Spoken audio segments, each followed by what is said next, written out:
આપનું સ્વાગત છે। વડોદરા શહેર કોંગ્રેસ સમિતિ દ્વારા સંગઠનને મજબૂત બનાવવા એક દિવસીય પ્રશિક્ષણ અને માર્ગદર્શન શિબિરનું આયોજન કરાયું।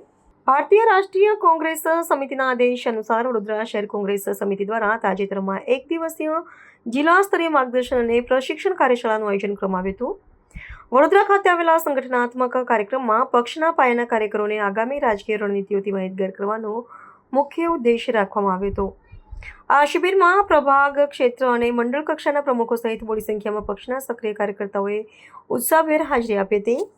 ગુજરાત પ્રદેશ કોંગ્રેસ સમિતિના પ્રમુખ શ્રી અમિત ચાવડાના સીધા માર્ગદર્શન હેઠળ આયોજિત આ તાલીમ કાર્યશાળામાં પક્ષના સંગઠનને મૂળ સ્તરથી વધુ મજબૂત અને સક્રિય બનાવવા પર ભાર મૂકવામાં આવ્યો હતો।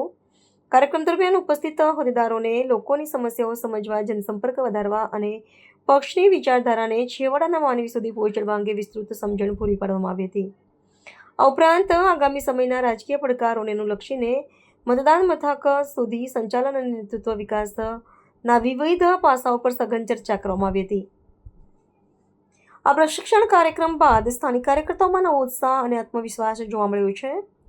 વડોદરા શહેર કોંગ્રેસના આગેવાનોએ પ્રતિક્રિયા આપતા જણાવ્યું હતું કે આવા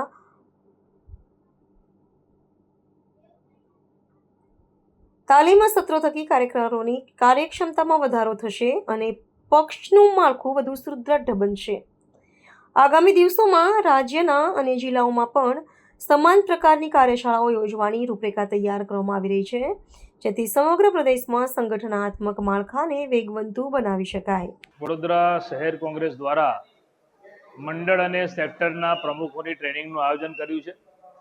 ગુજરાત પ્રદેશ કોંગ્રેસ સમિતિના પ્રમુખ આદરણીય અમિતભાઈ ચાવડા સાહેબની સૂચનાથી આખા ગુજરાતમાં આ ટ્રેનિંગનું આયોજન થાય છે।